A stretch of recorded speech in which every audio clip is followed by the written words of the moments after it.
Olá, eu cumprimento a todos que nos acompanham aqui na página da escola, acompanhando os vídeos da Escola da Defensoria Pública de São Paulo. E hoje, meus caros, eu gostaria de tratar com vocês de um outro assunto importante também, atual no constitucionalismo brasileiro, que é a mutação constitucional. Todos sabem que existem processos formais de mudança da Constituição. A Constituição, a nossa lei magna, a nossa lei superior, ela prevê um mecanismo formal, procedimentalizado de mudança, que é o processo de emenda à Constituição. Todos sabem que a Constituição pode ser alterada pela via das emendas, e esse é um processo mais solene, um processo mais dificultoso de mudança, pelo menos se comparado com o processo de alteração da legislação infraconstitucional, das leis ordinárias, das leis complementares. E a Constituição traz balizas de quórum, de procedimento, limites materiais, limites circunstanciais à modificação da Constituição. O fato é que, nesses processos formais, há uma clara, inequívoca manifestação do poder constituinte e reformador, no sentido de mudar em tal ou qual ponto a Constituição. Eu tenho definido o produto do poder constituinte reformador. Eu consigo, pela leitura de uma emenda constitucional, verificar a alteração da Constituição. Esses são, em outras palavras, processos formais. Agora, além de processos formais, e talvez o que chama mais a atenção, que seja mais interessante hoje para o direito constitucional, para a prática constitucional, e em grande medida para a própria Defensoria Pública, são os chamados processos informais de mudança da Constituição. E aqui se insere a mutação constitucional. A mutação significa esses processos informais de mutação da Constituição. Existe uma grande, principal monografia sobre o tema da professora Ana Cândida da Cunha Ferraz, da USP aqui de São Paulo, que estudou esses processos informais de mutação constitucional. E essa a principal teórica da mutação constitucional, e nessa monografia a gente tem talvez o melhor conceito do que vem a ser mutação constitucional, do que venham a ser esses processos informais de mudança da Constituição. E que conceito é esse? Mutação constitucional, meus caros, é a mudança do sentido e do significado da norma constitucional sem alteração do texto. O que se altera são os sentidos ou os significados da norma sem qualquer repercussão no texto. Isso é mutação constitucional. Esses são processos informais de mutação da Constituição. Existe uma gama imensa de sinônimos para o fenômeno da mutação constitucional. A gente poderia elencar vicissitude constitucional tácita, processos indiretos, processos oblíquos, processos reflexos, são todos nomes doutrinários que traduzem a mesma ideia, a ideia de mutação constitucional. Eu disse agora há pouco que mutação significa mudança no sentido e no significado da norma sem alteração do texto. Meus caros, como é possível conceber, numa Constituição rígida, que é a nossa, o fenômeno da mutação? Num primeiro momento pode parecer inconciliável, as coisas podem parecer inconciliáveis. Admitir que a Constituição prevê um mecanismo solene e rígido de alteração e, de outro lado, conceber processos informais, sem mudança do texto. Existe um pressuposto, uma premissa que autoriza a tese da mutação constitucional, que valida, que dá legitimidade a essa mudança informal da Constituição, que é a noção de Constituição aberta. Noção de Constituição aberta. O professor Canotilho, português, usa essa expressão, Constituição aberta. É uma abertura constitucional, uma abertura a novos valores sociais, a novos anseios sociais que exigem mudanças do sentido e do significado da norma, independentemente do processo formal de alteração do texto. Aqui no Brasil, o professor Raul Machado Horta tem uma outra expressão com o mesmo significado, que é a expressão Constituição plástica. Constituição plástica, da ideia de plasticidade, de organicidade, de moldagem da Constituição, independentemente de processos formais, independentemente da promulgação de uma emenda à Constituição. Essas são as premissas, são os pressupostos, a ideia de uma Constituição aberta, a noção de uma Constituição plástica. Se a gente pudesse exemplificar isso, em alguns casos, o Supremo, por exemplo, já aplicou mutação constitucional para mudar a regra de competência de habeas corpus. Antigamente, o Supremo entendia que habeas corpus impetrados contra decisões de colégios recursais de juizados especiais criminais deviam ser julgados por ele, Supremo. Dado o acúmulo de processos, e essa foi declaradamente, confessadamente, a razão de política judiciária que inspirou essa decisão, o Supremo alterou sua jurisprudência pela via da mutação constitucional para dizer o seguinte, olha, a competência não é mais do Supremo, é dos respectivos tribunais de justiça dos estados. Esse é um singelo exemplo que denota como o Supremo praticou e vem praticando mutação constitucional. Mais importante, talvez, meus caros, do que exemplos, agora, elencar exemplos do Supremo, eu queria me deter num outro ponto de mutação constitucional que diz respeito aos veículos introdutores, as formas pelas quais se opera, se configura a mutação constitucional. Existem duas formas pelas quais se chega ao resultado de mutação constitucional, ou em outras palavras, duas formas pelas quais eu consigo chegar a um resultado de alteração do sentido do significado do texto da norma sem mudança do texto. São dois veículos que introduzem a mutação constitucional. Em primeiro lugar, eu tenho os costumes. Esse veículo, essa primeira forma de expressão, essa primeira forma de manifestação da mutação constitucional não é tão importante entre nós aqui no Brasil. Mas faz todo sentido falar em mutação constitucional pela via do costume, por exemplo, na Inglaterra, que tem uma Constituição não escrita. Se todos se lembrarem, a Constituição inglesa ela não contém um texto dogmático. Ela é fruto da soma de vários elementos produzidos ao longo do tempo. Elementos legislativos, um exemplo a Carta Magna, que somada a costumes e somada a precedentes, a decisões judiciais. Esse amálgama, essa junção de leis esparsas, o meu exemplo foi a Carta Magna, eu poderia citar também o Bill of Rights, juntamente com costumes constitucionais e juntamente com jurisprudência constitucional, isso tudo forma a Constituição da Inglaterra. Isso tudo forma o conjunto de normas constitucionais inglesas. Pois bem, na Inglaterra, espero que o exemplo mostre bem como faz sentido falar em mutação pela via do costume, existia um ato normativo, uma lei de quase 300 anos que dava ao monarca, que dava ao rei ou à rainha o poder de veto, o poder de vetar uma lei aprovada pelo parlamento. Pois bem, é óbvio que esse poder de veto caiu em desuso ao longo da evolução política social da Inglaterra, do Reino Unido. O monarca passou a ter cada vez mais passou a exercer uma figura decorativa, tão somente. Pois bem, a lei ainda vige, a lei ainda vigora.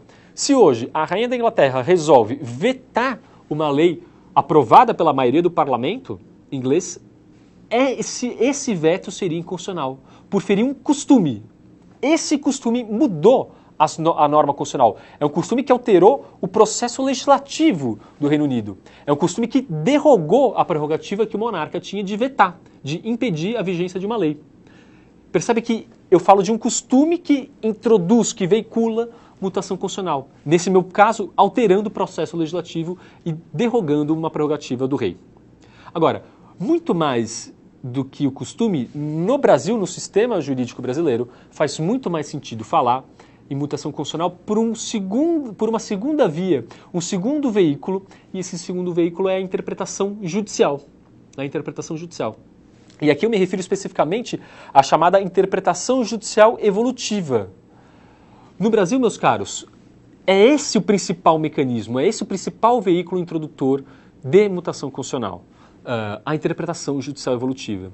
Se a gente for recuperar o histórico dessa forma de interpretação judicial evolutiva, a gente vai lembrar fatalmente da evolução e da jurisprudência evolutiva da Suprema Corte Americana.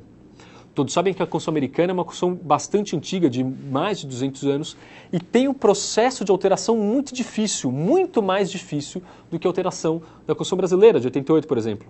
Nos Estados Unidos, por exemplo, cada Assembleia Legislativa de cada estado precisa ratificar a emenda aprovada pelo Congresso. Lá se exige que maioria simples maioria dos estados que compõem a Federação Americana ratifique a emenda. E quando metade mais um ratificar, aí sim estará promulgada, e aí sim, somente aí estará válida a emenda constitucional. No Brasil sabemos que o processo é mais solene, basta aprovação no Congresso, não se exige que estados ratifiquem a mudança. E lá nos Estados Unidos, dada essa dificuldade, se criou e se atribuiu à Suprema Corte, em grande medida a Suprema Corte se avocou a essa competência de promover essa adaptação de uma Constituição antiga aos novos valores, aos novos costumes sociais. Foi a via judicial americana que acabou por contemplar esse caráter aberto, esse caráter plástico. Se deu ao judiciário o papel de analisar, de moldar esses novos valores e, pela via da interpretação judicial evolutiva, dizer, olha, a Constituição mudou. Um determinado conceito constitucional que era mais restrito passou a mais amplo, ou não. Um determinado direito que não se concebia como tutelado pela Constituição passou a ser tutelado. Talvez o principal exemplo dessa construção, dessa mutação constitucional pela interpretação judicial evolutiva é a criação, pela via jurisprudencial, da noção do devido processo legal substantivo. A cláusula do devido processo legal na Constituição Americana, na 5ª e na 14ª emenda, tinha uma noção exclusivamente procedimental. Exclusivamente procedimental. Agora, a jurisprudência alargou o conceito, a interpretação judicial evolutiva da Suprema Corte Americana, em casos clássicos, aumentou, deu maior elasticidade a essa noção do devido processo legal para atribuir ao devido processo legal uma noção material, substantiva. Essa, meus caros, a principal via de mutação constitucional no Brasil. No nosso caso, é o Poder Judiciário, e no mais das vezes o Supremo Tribunal Federal, que pratica mutação constitucional e que se abre para esses novos valores capazes de moldar a Constituição à luz de novos fatos.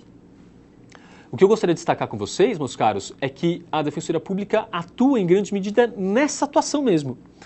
A Defensoria Pública, quando leva ao Poder Judiciário a visão, os anseios, as mazelas de camadas sociais excluídas da nossa população, acaba por levar ao judiciário novos fatos, acaba por levar ao judiciário novas matizes, novas peculiaridades, muitas vezes não antes examinadas. E é essa nova atribuição, essa nova litigância que a Defensoria Pública tem, que propicia, que gera, que corrobora a mutação constitucional. Se eu pudesse exemplificar isso para vocês, eu teria o seguinte exemplo.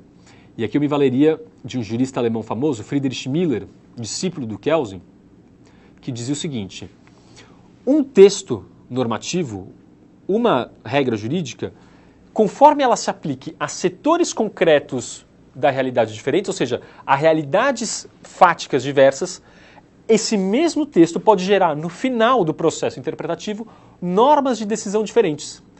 Um juiz pode dar uma norma de decisão A e outro juiz pode dar uma norma de decisão B, aplicando o mesmo texto, o mesmo programa normativo, na linguagem do Friedrich Miller, a situações concretas, a âmbitos normativos diferentes.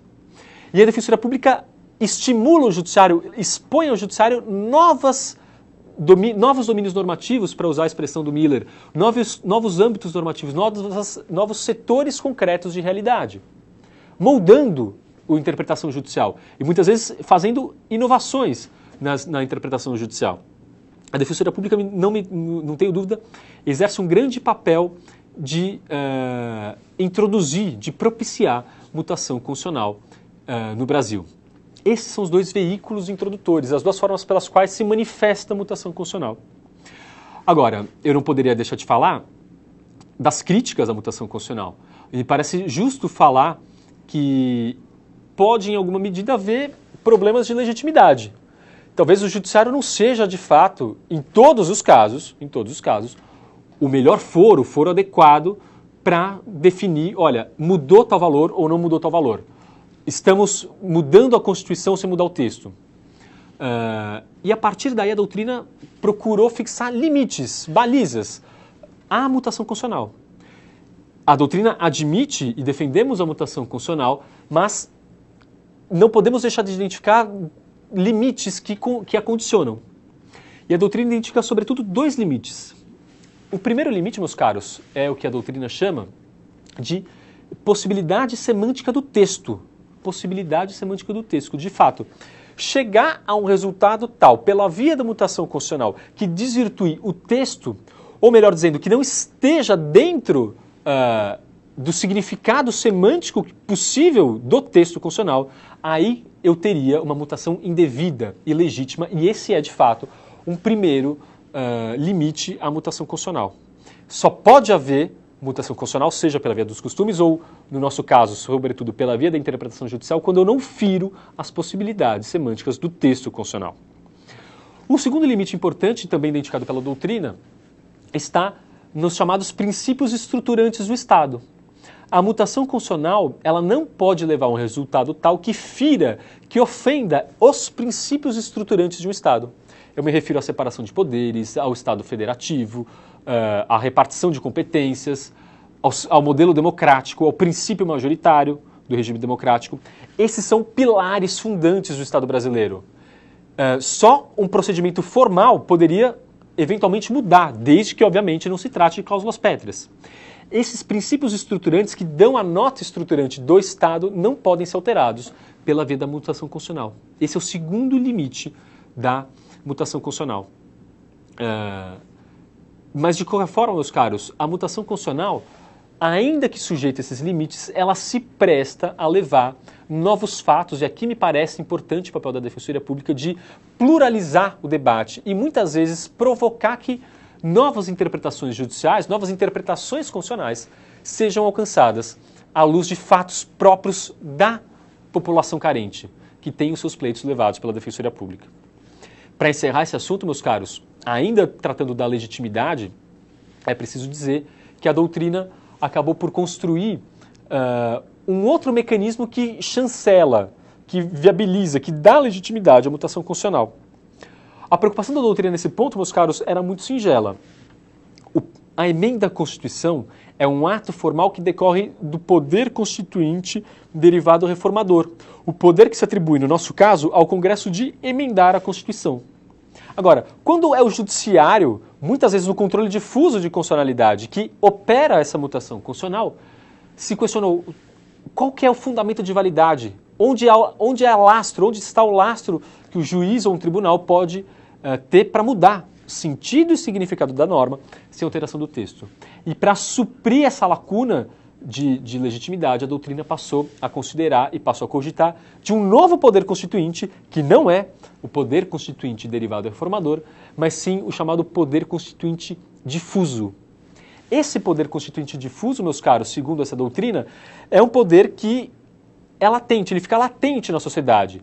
É um poder que permanece em estado de latência de forma diuturna e que ele é acionado quando o judiciário capta a alteração de valores sociais e percebe que um determinado contexto exige mesmo uma mudança no sentido e no significado do texto constitucional. O poder constituinte difuso é, segundo essa corrente, o fundamento de validade da mutação constitucional.